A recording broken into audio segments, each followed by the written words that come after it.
নমস্কাৰ এই মুহূৰ্তত জনাইছোঁ অসমৰ প্ৰত্যেকগৰাকী জনসাধাৰণৰ বাবে কেইবাটাও গুৰুত্বপূৰ্ণ খবৰ। আজি হৈছে ২৬ জুন। আজিৰ দিনটোতে অসমৰ লগতে ভাৰতবৰ্ষৰ বিভিন্ন প্ৰান্তৰ পৰা কেইবাটাও গুৰুত্বপূৰ্ণ খবৰ যুগুত কৰা হৈছে। এই মুহূৰ্তত জনাইছোঁ আজিৰ প্ৰথমটো খবৰ। আজিৰ প্ৰথমটো খবৰেই ৰাজ্যবাসীৰ বাবে এটা ডাঙৰ খবৰ। অহা ১ জুলাইৰ পৰা দেশত বলবৎ হ'ব ৩খন নতুন আইন। দেশত অন্ত পৰিল IPC আৰু CRPC, ভাৰতীয় ন্যায় সংহিতা, ভাৰতীয় নাগৰিক সুৰক্ষা সংহিতা আৰু লগতে ভাৰতীয় সাক্ষ্য আইন। নতুন আইন অনুসৰি গণহত্যাত জড়িতসকলক দিয়া হ'ব ফাঁচী। গণধৰ্ষণৰ ঘটনাত থাকিব মৃত্যুদণ্ডৰ শাস্তি। লগতে পক্সৰ গোচৰত ২ মাহৰ ভিতৰত দিব লাগিব চাৰ্জশ্বীট আৰু মহিলাসকলে আৰক্ষী থানাত নোযোৱাকৈও দিব পাৰিব FIR।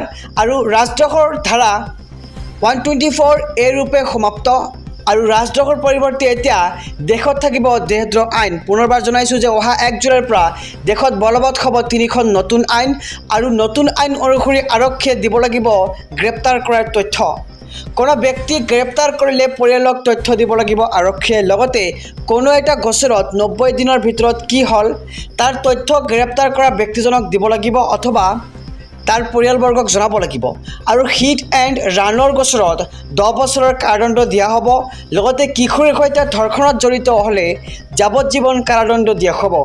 আৰু সন্ত্ৰাসবাদক লৈও দেশত আহি গ'ল কঠোৰ আইন। অহা ১ জুলাইৰ পৰা বলবৎ হ'ব এই আইনসমূহ। আৰু মানৱ অধিকাৰৰ নামত সন্ত্ৰাসবাদক এতিয়াৰে পৰা দিব নোৱাৰিব নিৰাপত্তা। ইয়াৰ উপৰিও আহিছে কেইবাটাও নতুন নিয়ম।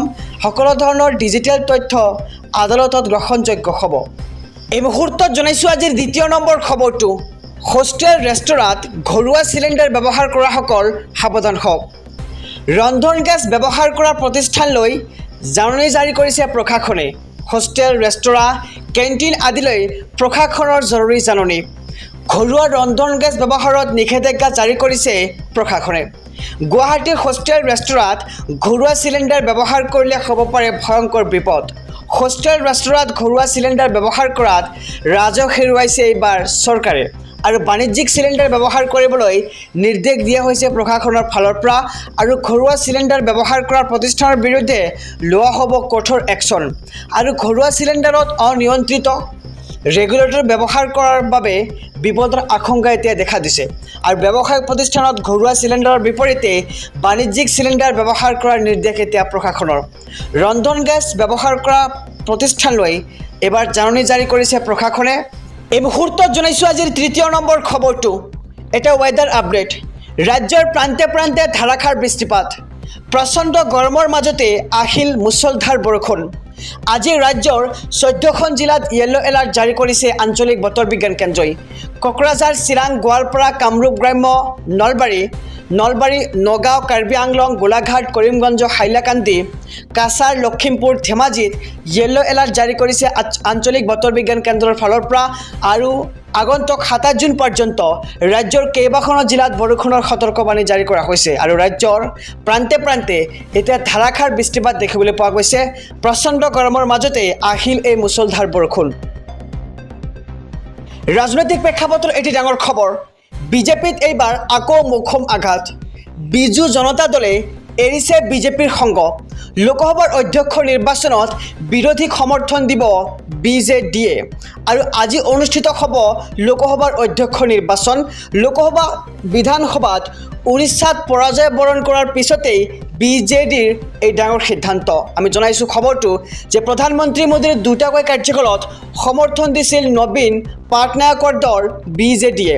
আৰু উৰিষ্যাৰ সমস্যাক বিজেপিয়ে গুৰুত্ব নিদিয়াৰ অভিযোগ এতিয়া BJDৰ। আৰু বিজেপিৰ এইবাৰ আকৌ মোক্ষম আঘাত দেখিবলৈ পোৱা গৈছে। বিজু জনতা দলে এৰিছে এইবাৰ বিজেপিৰ সংগ। লোকসভাৰ অধ্যক্ষ নিৰ্বাচনত বিৰোধীক সমৰ্থন দিব BJDয়ে। দেশৰ কোটি কোটি লোকে লাভ কৰিব বিনামূলীয়া ঘৰ আৰু চৰকাৰী শৌচালয়। দেশত নতুনকৈ নিৰ্মাণ কৰা হ'ব ৩ কোটি প্ৰধানমন্ত্ৰী আৱাস যোজনাৰ ঘৰ। আৰু প্ৰধানমন্ত্ৰী আৱাস যোজনাৰ ঘৰৰ লগতে আপুনি লাভ কৰিব চৰকাৰী শৌচালয়। ইতিমধ্যেই দেশত সম্পূৰ্ণ হৈছে ৪ কোটি ২১ লাখ PMAYৰ ঘৰ নিৰ্মাণ।